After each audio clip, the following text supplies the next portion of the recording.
British advanced pain clinic నొప్పి మాయం surgery దూరం ఫర్ అపాయింట్మెంట్స్ 9155515563. అందరికీ నమస్కారం. నేను Swarupa Potlapalli. Welcome to I dream.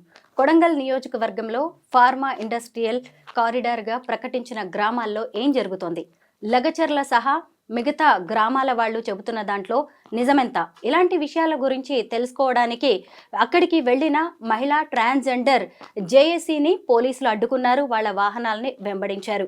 POW సంధ్య గారి డ్రెస్ అయితే చిరిగిపోయింది. అసలు ఓ ప్రజా సమస్య కాస్త అధికార ప్రతిపక్షాల మధ్య యుద్ధంగా ఎందుకు మారింది? గ్రామస్తులు అధికారుల మీద ఫైటింగ్ ఎందుకు చేయాల్సి వచ్చింది? దాడికి ఎందుకు పాల్పడ్డారు? ఇది ఆవేశంలో జరిగిన దాడా, లేకపోతే ఇందులో ఏదైనా కుట్ర కోణం ఉందా? ఇలాంటి విషయాలన్నిటి మీద పిఓడబ్ల్యూ సంధ్య గారు అక్కడికి వెళ్ళి ఫీల్డ్ రిపోర్ట్ తీసుకుని వచ్చారు. ఆవిడ ప్రస్తుతం నాతో పాటు ఉన్నారు. సంధ్య గారితో మాట్లాడదాం. నమస్తే సంధ్య గారు. నమస్తే అమ్మ. మీరు కొడంగల్ నియోజకవర్గానికి వెళ్ళారు, అక్కడ గ్రామస్తులతో కూడా మాట్లాడారు. ఏం తెలుసుకున్నారు మీరు అక్కడ? ఆ రోజు అసలు ఏం జరిగింది ఆ రోజు మీరు వెళ్ళినప్పుడు? మేము కొడంగల్ నియోజకవర్గం లగచర్ల ప్రాంతానికి వెళ్ళడం వరకు నిజంగానే గ్రామాల్లో ఎవరిని కలవలేకపోయాం. అసలు కలవడానికి వెళ్తేనే కలవకుండా బీభత్సం చేసేసారు. చాలా రిక్వెస్ట్ చేసాం. మేము ఫ్యాక్ట్ ఫైండింగ్కే వచ్చాము. ప్రజల అభిప్రాయాలు తీసుకున్నాక పోలీసుల అభిప్రాయాలు కూడా తీసుకుంటాం. మీరు మీ వర్షన్ కూడా మేము తీసుకుంటాం, కలెక్టర్ గారి వర్షన్ కూడా తీసుకుంటాం. మాకు స్థానిక ప్రజల నుంచి విపరీతంగా ఫోన్స్ వచ్చినాయి, మహిళల నుంచి ముఖ్యంగా. మహిళలు పంపిన మెసేజ్లు కూడా మేము పోలీసులకు చూపించాం. ఇదిగోండి చూడండి, వాళ్ళు ఫ్రైడే పంపారు. మరి మేము ఫ్రైడే వాళ్ళు పంపిస్తే సాటర్డే మేము డిస్కస్ చేసుకున్నది కూడా చూడండి మా గ్రూప్లో. మేము సండే ఇట్లా జూమ్ మీటింగ్ పెట్టుకున్నాం. ఆ తర్వాత అందులో భాగంగా నిన్నటికి ఈ రోజుకి మేము ఫ్యాక్ట్ ఫైండింగ్ టీమ్ని వేసుకుని వచ్చాము. 8 మంది మీ different organisations. Professor Padmaja Shah గారు, journalist Sajiya, Chaitanya Mahila Sangham Jyoti, Telangana migrant workers union నుంచి సిస్టర్ లిజీ, పిఓడబ్ల్యూ నాయకురాలు ఝాన్సీ, అనసూయ, గీత, మేమందరం వెళ్ళాం 8 మంది. అసలు అక్కడ తుంకిమెట్ల అంటే లగచర్ల ప్రాంతానికి వెళ్ళడానికి తుంకిమెట్ల అనే క్రాస్ రోడ్డు, మెయిన్ రోడ్ నుంచి పరిగి నుంచి తుంకిమెట్ల అటు వెళ్ళడానికి తుంకిమెట్ల దగ్గర ఆపేశారు. చాలా వాగ్వివాదం జరిగింది. మేము ఫ్యాక్ట్ ఫైండింగ్కే వచ్చాము. ప్రజలు ఏం చెప్తే అది విని నోట్ చేసుకుంటాం. మేము పొలిటికల్గా ఎవరి రాజకీయ ప్రయోజనాలు నెరవేర్చడానికి రాలేదు. మాకు పొలిటికల్ మోటివ్స్ అసలే ఉండవు. మేము జనం ఏం చెప్తే అది వింటాం. అది ఫ్యాక్ట్ ఫైండింగ్ అంటే. ఆ తర్వాత ప్రభుత్వ వర్షన్లు, పోలీస్ వర్షన్ తీసుకుంటాం. అంటే ఎంత చెప్పినా మీరు వెళ్ళొద్దు, సిచ్యుయేషన్ బాగాలేదు అన్నారు. ఎంత వాగ్వివాదం జరిగినా మమ్మల్ని ఎలవ్ చేయలేదు. ఆ అది ఘర్షణగా మారింది. వాళ్ళు అరెస్ట్ అన్నారు. మీరు బలవంతంగా వెళ్తే అరెస్ట్ అన్నారు. మీరు ఇక్కడ నిలబడితే ప్రివెంటివ్ అరెస్ట్ అన్నారు. అంతేకాని మమ్మల్ని మాత్రం కదలనీలా. వెహికల్స్ వెళ్ళమంటారు. ఆ ముందు రోజు బీజేపీ వాళ్ళని అరెస్ట్ చేసాం, మీడియా వాళ్ళని కూడా వెళ్ళనీయట్లేదు. అంటే అసలు చెప్పండి, మీడియా వాళ్ళని కూడా వెళ్ళనీయకుండా నిన్న బీజేపీ వాళ్ళు వస్తే అరెస్ట్ చేయడం. మాతో ఘర్షణ జరుగుతుండగానే సిపిఎం వాళ్ళు వచ్చారు, వాళ్ళ గిరిజన సంఘం. అక్కడ ఇవాళ డిస్ప్లేస్మెంట్ గురవుతున్న వాళ్ళంతా గిరిజన తండాలే. మరి గిరిజన సంఘాలు వస్తే వాళ్ళని కూడా అరెస్ట్ చేశారు. అదేమంటే వాళ్ళు అరెస్ట్ అయ్యారు, నిన్న బీజేపీ వాళ్ళు అరెస్ట్ అయ్యారు, మీరు ఎందుకు అరెస్ట్ కారు అంటే వాళ్ళు ఎందుకు అరెస్ట్ అయ్యారు అది వాళ్ళకి సంబంధించిన విషయం. మేము అరెస్ట్ కాము, మేము ఫ్యాక్ట్ ఫైండింగ్కి వచ్చాం, వెళ్ళి తీరుతామంటే మిమ్మల్ని వెళ్ళనీయం, అరెస్ట్ చేస్తామని ఈ ఘర్షణలో మహిళా కానిస్టేబుల్స్ని పెంచుకునే వరకు ఘర్షణ చేసి వాగ్వివాదం చేసి ఆ తర్వాత ఎత్తిపడేయాలని చూశారు. ఆ క్రమంలోనే నా డ్రెస్ తిరిగింది. అండ్ నన్ను టార్గెట్ చేసి ముందు సంధ్య మేడంని అరెస్ట్ చేయండి, ఎక్కించండి, బండి ఎక్కించండి అని ఆయన ఉసిగొల్లిపోయాడు ఒక రకంగా. వాళ్ళు పాపం ధైర్యం చేయట్లా మహిళా కానిస్టేబుల్స్. వాళ్ళని రెచ్చగొట్టి ఆయన ఒకవైపు వాళ్ళని తిడతాడు, ఎక్కించండి, ఏం చేస్తున్నారమ్మా, ఏం చూస్తున్నారు, తమాషా చూస్తున్నారా అంటాడు. మా దగ్గరికి ఇటు తిరిగి మేడం ఎక్కండి మేడం అని మంచిగా మాట్లాడతాడు. ఆ టైపులో శ్రీధర్ రెడ్డి సిఐ, ఏసీపీ గారు కూడా ఉండే, ఆయన కొద్దిగా కులుగుని ఉన్నారు. ఈ శ్రీధర్ రెడ్డి గారు రెచ్చిపోయి బాగా చేశారు. ఆ క్రమంలోనే ఆ ఘర్షణలో నా డ్రెస్ కూడా చిరిగింది. 8 మంది మహిళల్ని వాళ్ళు అరెస్ట్ చేయడానికి చూసి చివరి వరకు హైదరాబాద్ పొలిమేరల వరకు తరిమి వచ్చారు. అంటే మేము బాత్రూములకు ఆగినా, పెట్రోల్ డీజిల్ పోపించుకోవడానికి ఆగినా, భోజనంకి టీకి ఆగినా వాళ్ళు ఆగి చివరి మన హైదరాబాదు పొలిమేరల వరకు వచ్చారు. అంత హాన్ చేసి వెంబడించాల్సిన అంత అవసరం నిజ నిర్ధారణే కదా మేము చేసేది. అక్కడికి మీరు మాతో రండి, మేము రెచ్చగొడితే మీరు జోక్యం చేసుకోండి, అప్పుడు తీసుకోండి ప్రివెంటివ్ అరెస్ట్ అంటే అదేం లేదు, మేము రాము, మీరు పోవద్దు, సిచ్యుయేషన్ బాగా, మేము రాము, అక్కడ సిచ్యువేషన్ మేము హ్యాండిల్ చేయలేమంటే మీకేం కాకుండా మేము చూసుకుంటామని చెప్పాం. మీకేమన్నా అయితే మాకేం కాదు, వాళ్ళు గ్రామస్తులు మమ్మల్ని పిలిచారు, మాకేం కాదు అని మేము చెప్పాం. ఇది జరిగింది. దీని నేపథ్యం ఏంటి అని ఇది ముఖ్యమైన విషయం. సరే, ఘటన ఒక భాగం. కనీసం ఆ 7వ వాగ్దానం ప్రజాపాలన, ప్రజాస్వామ్యబద్ధ పాలన అన్న చోట కనీసం ఫ్యాక్ట్ ఫైండింగ్లు కూడా వెళ్ళనీయకుండా, దానికి జవాబుదారీతనం లేదు. మీరు ప్రభుత్వాన్ని బదనాం చేస్తున్నారు ఇట్లా వెళ్లకుండా అంటే, మాకు పైనుంచే ఆర్డర్స్ అంటారు వాళ్ళు. సిచ్యువేషన్ బాగాలేదు, ఒకటే మాట. సరే ఏంటి అంటే, కొంచెం వెనక్కి వెళ్తే అక్కడ 9 నెలలుగా ముఖ్యంగా ఈ పులిచెర్ల తండా, రోటిపోటి తండా, ఆర్బీ తండా అంటారు. ఈ 2 తండాలు వాళ్ళ ఇళ్ళు, వాకిళ్ళు, పెరళ్ళు, గ్రామం, భూమి అన్నీ పోతున్నాయి, భూములు అన్నీ పోతున్నాయి. ఆర్బీ తండా కూడా అంతే. ఈ రెండు తండాలకి మొత్తం పోతున్నాయి. ఆ 2 తండాల్లో జనం అంటే మా దగ్గరకు మేము చాలా గంటలు ఉన్నాం కాబట్టి అక్కడ ప్రజలు మాకు అందుబాటులోకి వచ్చి మాట్లాడిన విషయాలు ఉన్నాయి. ఆల్రెడీ అక్కడ నుంచి వాళ్ళు మాకు పంపిన మెటీరియల్ ఉంది. మమ్మల్ని వాళ్ళు స్వయంగా కోరారు. మహిళలు మా మీద చాలా నిర్బంధం జరుగుతుంది, డోర్లు పగలగొట్టుకుని మా భర్తలు, మా కొడుకులు, మా పిల్లలు, అన్నదమ్ములు అరెస్టులు అయితే మేము మిగతా మగవాళ్ళు కూడా తలదాచుకోవడానికి చుట్టారు ఇళ్ళల్లో అట్లా వెళ్ళిపోతే, ఆడవాళ్ళమే మేము ఉండి తలుపులు వేసుకుని లోపల పడుకుంటే తలుపులు బద్దలు కొట్టి లోపలికి వస్తున్నారు. ఎక్కడ పడితే అక్కడ టచ్ చేస్తున్నారు, చాలా వినలేని మాటలు మాట్లాడుతున్నారు, అబ్యూజివ్గా మాట్లాడుతున్నారు, చాలా హ్యూమిలియేట్ చేస్తున్నారు, మమ్మల్ని వేధిస్తున్నారు. మా భర్తలని విడుదల చేసుకోవడానికి మా మగవాళ్ళని, మా కుటుంబాల్లో ఉండే మగవాళ్ళని 80 మందిని వాళ్ళు అరెస్ట్ చేశారు. వాళ్ళని విడిపించుకోవడానికే మేము కోర్టుల చుట్టూ తిరగమా, వీళ్ళ దాడి ఎదుర్కోమా, మా పరిస్థితి ఏంటి, మాకు అండగా నిలబడండి, మా గోడు వినండి, ప్రపంచానికి చెప్పండి, మాకు సహకారం అందించండి అని వాళ్ళు ఇదే అక్షరాల భాషతో మాకు పంపించారు. అవన్నీ మేము పోలీసులకు కూడా చూపించాం. అయితే ఇక్కడ విషయం ఏంటంటే, ఆ తండాలలో చాలా కాలంగా ప్రజలు, అంటే ముఖ్యంగా బంజారా కమ్యూనిటీ వాళ్ళు చాలా హార్డ్ వర్క్ చేస్తారు వ్యవసాయంలో. అది తెలంగాణలో వ్యవసాయం ఎవరు బాగా చేస్తారు, వ్యవసాయాన్ని భూమిని అంటిపెట్టుకుని చేస్తుందంటే బంజారాస్ అని ఎవరైనా చెప్తారు. అలాంటి కమ్యూనిటీ 75లో వాళ్ళకి ఇందిరమ్మ భూములు ఇచ్చింది. ఆ భూముల్లో కొంతమందికి పట్టాలు ఉన్నాయి, కొంతమందికి అసైన్ ల్యాండ్ కానీ ఇంకా ఉన్నా ఆ భూమిని అంటిపెట్టుకుని వాళ్ళు ఇక అంత కష్టపడే వాళ్ళు భూమిని అంటిపెట్టుకుని శ్రమ చేస్తే భూమిలో బంగారమే పడుతుంది.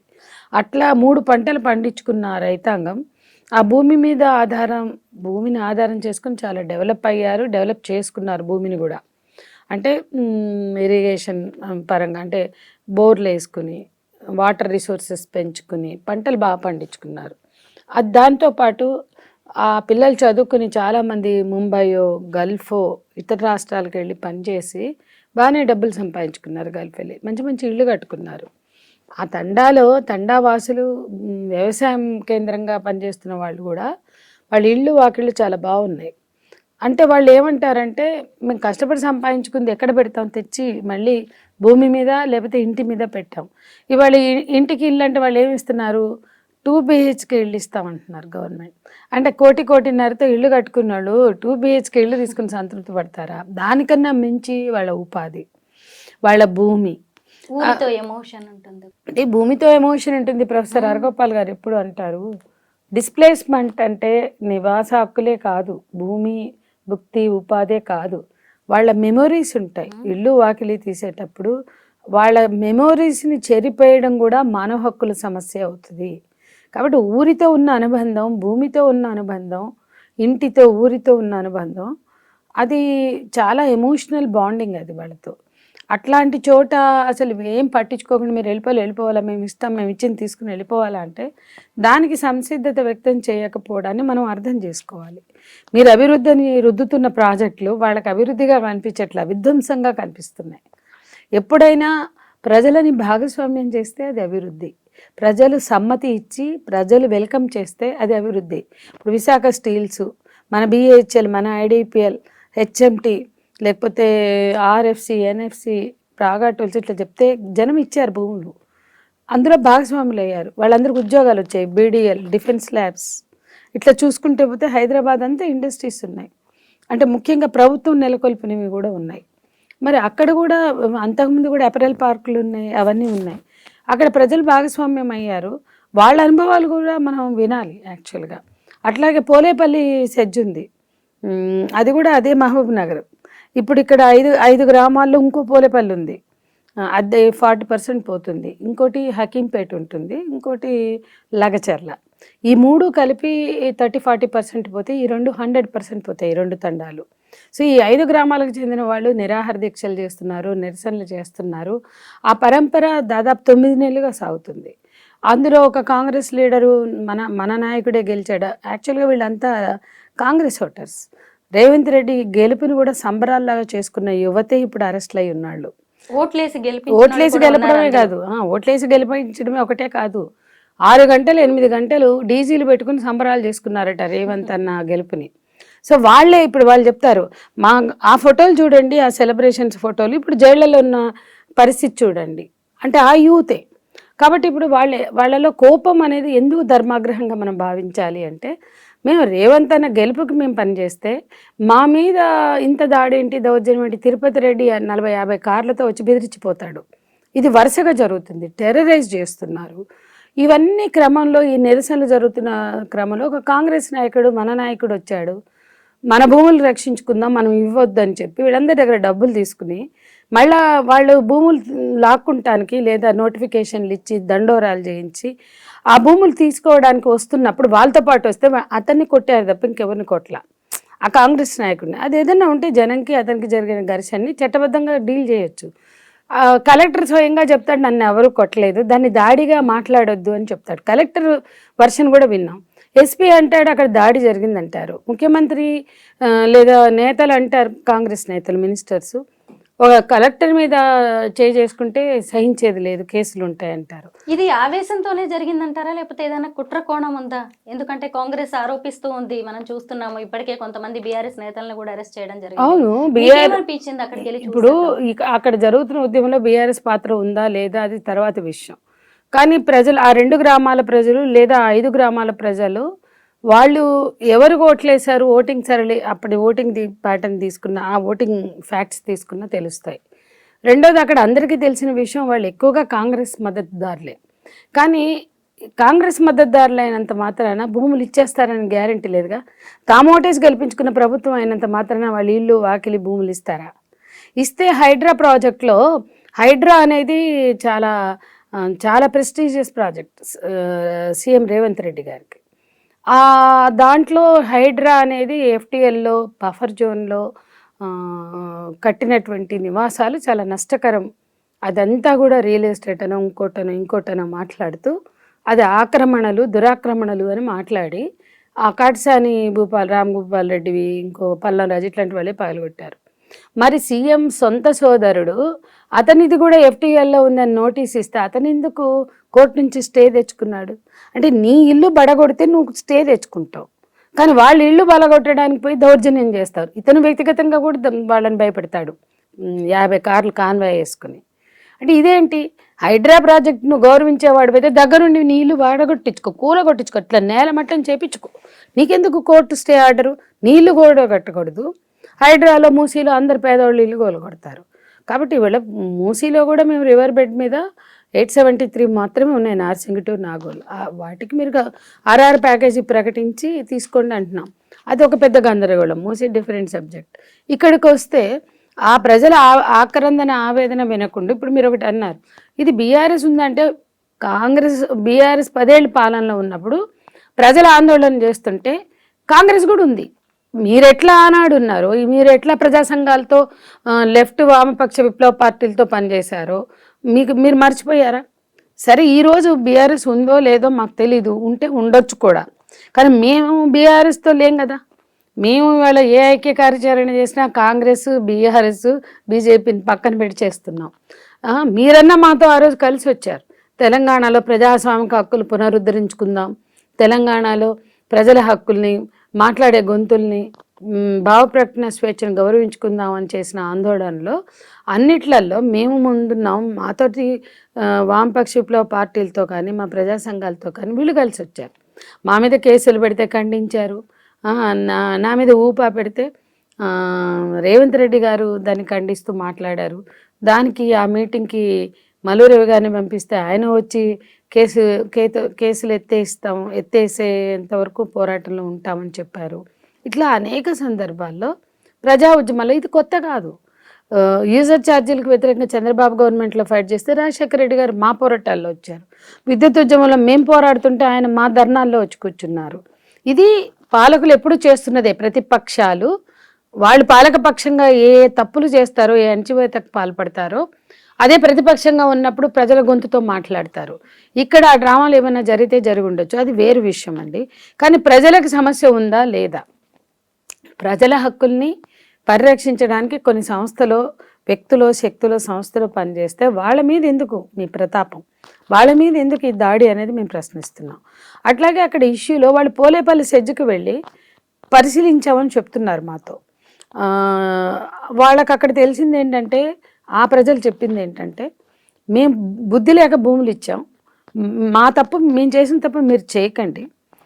ఆ పోలేపల్లి అంటే జడ్చర్ల దగ్గర ఉన్న పోలేపల్లి ఎందుకు మెయిన్ హైవే, నేషనల్ హైవే పక్కన, దాంట్లో వాళ్ళు చాలా స్పష్టంగా భూములు కోల్పోయి, ఉపాధిని కోల్పోయి, ఏ రకంగా కూడా వాళ్ళు ఎంత మందితో మాట్లాడినా మేము హ్యాపీగా ఉన్నామని ఎవరు చెప్పలేదు. మా భూములు పోయినాయి, మళ్ళీ మాకు భూములు రాలా. ఆ రేట్లకి, గవర్నమెంట్ ఇచ్చిన రేట్లకి మళ్ళీ మేము భూమి కొనలేకపోయాం.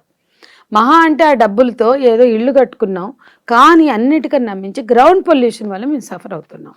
మా పుట్టే బిడ్డలు కూడా చాలా జబ్బులతో పుడుతున్నారు, పుట్టి పెరుగుతున్న పిల్లలు కూడా జబ్బులతో చచ్చిపోతున్నారు. మీ పిల్లలకి మీకు భవిష్యత్తు ఉండదు, ఏముంటే ఏంలా భవిష్యత్తు ఉండదు. కాబట్టి మీరు ఆడ భూమి వదిలేసుకుంటే మీకు భూమి రాదు, ఉపాధి ఉండదు, బతుకు తెరువు ఉండదు. మీ ఇల్లు గవర్నమెంట్ ఆ ఇంటికి డబ్బులు కూడా సరిగా కట్టివ్వదు, వాళ్ళు ఇచ్చే 2 BHK ఇళ్లల్లో మీరు ఉండలేరు. ఇట్లా అంటే ఏమి ఇల్లు లేనివాడికి 2 BHK వరం, కానీ పెద్ద పెద్ద ఇళ్ళున్నోడికి కోటిన్నరతో ఇల్లు కట్టుకున్నాడికి 2 BHK ఎట్లా వరం అవుతుంది? ప్రాక్టికల్గా మనం ఆలోచించాలి. మీ ఇల్లు కూలగొడతామంటే స్టే ఆర్డర్లు తెచ్చుకుంటారు. సో ఇవన్నీ వాస్తవాలు అక్కడ ఉన్నాయి. అవన్నీ ఇంకా మేము వెళ్ళి చూడకుండానే ఈ వాస్తవాలని మాకు తెలిసి చెప్తున్నారు. వెళ్ళి చూస్తే ఇంకా అనేక కోణాలు ఉండొచ్చు. ముఖ్యంగా మహిళలు ఎట్లా హ్యూమిలేషన్ గురయ్యారు, ఎలా అవమానపడ్డారు, ఎట్లా వాళ్ళ పట్ల వాడిన భాష ఉంది, వీటికి సంబంధించి కూడా వాళ్ళు ప్రత్యక్షంగా చెప్పాలి అని భావించారు. కానీ వాళ్ళని కలవకుండా చేశారనుకోండి, సరే వాళ్ళకపోతే రేపైనా వాళ్ళని కలుస్తాం, తెలుసుకుంటాం. కాబట్టి మొత్తంగా నాకు అర్థమైంది ఏంటంటే, వెళ్లకుండా చేయడం అంటే అన్ని హామీలు ఇచ్చినా, అన్ని రకాల కన్విన్స్ చేసినా అక్కడ ఏదో జరుగుతుంది. భయభ్రాంతులకు చేయడమో, నిర్బంధం ప్రయోగించడమో. నిన్న మాకు ఆ తుంకిమెట్ల చౌరస్తాలో కనపడిన ప్రజలు, వాళ్ళని మా దగ్గరికి రాని ఇట్లా మమ్మల్ని వాళ్ళతో మాట్లాడారు. రోడ్డు మీద కూడా మా పక్కనే ఉన్నారు వాళ్ళు, అయినా మేము మాట్లాడాం. వాళ్ళు మమ్మల్ని కలవకుండా చేసినా కూడా వాళ్ళతో గొడవ పడిపోయి మాట్లాడినాం. వాళ్ళు ఏం చెప్పారంటే, అసలు ఆ ఊళ్ళన్నీ కూడా పికెటింగ్లో ఉన్నాయట, అన్ని పోలీస్ పికెట్ల మధ్య ఉన్నాయట. ఊర్లో ఇప్పుడు వీళ్ళు పక్క ఊళ్ళే కదా, వీళ్ళు వెళ్తారు కదా బంధువులు, ఇంకోటో పనులుండి వీళ్ళని కూడా పోనీయట్లేదంట. ప్రతి వాళ్ళ ఐడి కార్డు చెక్ చేస్తున్నారట. అంటే ఆ ప్రతి ఊరి పక్కన పికెటింగ్ ఉంది. ఎందుకు ఉంది పోలీస్ పికెట్స్? ఎందుకు పికెట్స్ పెట్టాల్సి వచ్చింది? ఎందుకు ఊర్లు నిర్బంధాలు? నువ్వు అభివృద్ధి చేస్తుంటే రేపు ఫార్మా కంపెనీలు వస్తే రానిరా, వాళ్ళకి రెడ్ కార్పెట్ వెల్కమ్లు చేస్తారు. ఈరోజు ప్రభుత్వ ప్రతినిధులుగా ఉన్నవాళ్ళు, కమిషన్ మెంబర్లుగా ఉన్నవాళ్ళు, మీ పార్టీలకు దగ్గరగా ఉండే వాళ్ళని బోనిస్తున్నారు. కానీ మిగతా వాళ్ళని పోనీ ఇట్లా ప్రతిపక్షాలను కానీ, మీడియాని కానీ, ప్రజా సంఘాలని కానీ, మాలాంటి ఉమెన్ అండ్ ట్రాన్స్జెండర్ జేఏసీ సభ్యుల్ని కానీ మీరు పోనీ ఇట్లా అంటే ఏం జరుగుండొచ్చు?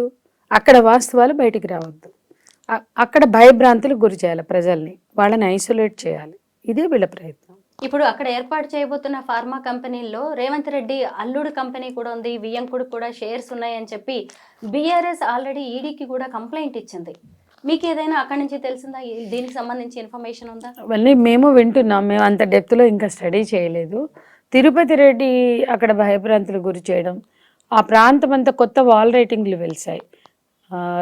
రేవంత్ రెడ్డి నాయకత్వం వర్దిల్లాలి, తిరుపతి రెడ్డి నాయకత్వం వర్దిల్లాలి.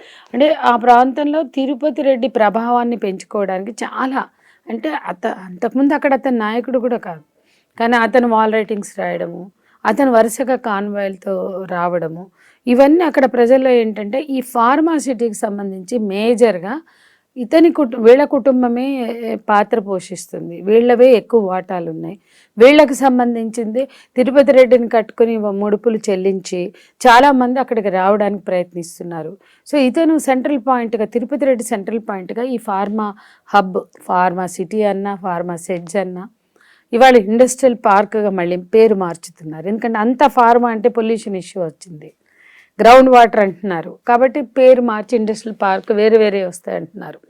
ఏమన్నా రాని, ఏమన్నా తెండి, కానీ ప్రజలకు అర్థం చేయించండి, వాళ్ళ సంసిద్ధతని, వాళ్ళ అప్రూవల్ని తీసుకోండి, బలవంతంగా దౌర్జన్యంగా గుంజుకోవద్దని మేము చెప్తున్నాం. సంధ్య గారు, ఈ ఇండస్ట్రియల్ కారిడార్ అనేది నిన్న ఇవాల్టి ఇష్యూ ఏం కాదు, చాలా రోజులుగా నలుగుతున్న అంశమే ఇది. ప్రభుత్వం కూడా వాళ్ళకి నోటీసులు ఇచ్చింది. దాదాపు 10 నెలలుగా ఈ గ్రామాల వాళ్ళు కూడా శాంతియుతంగా ధర్నాలు అన్నీ చేస్తూనే ఉన్నారు. కానీ ఎందుకు ఇప్పుడు వ్యవహారం ఇంత ముదిరింది అంటారు? ప్రభుత్వం దీన్ని సరిగ్గా డీల్ చేయలేకపోయిందంటారా? ప్రజల్ని కన్విన్స్ చేయడంలో విఫలమైంది అంటారా?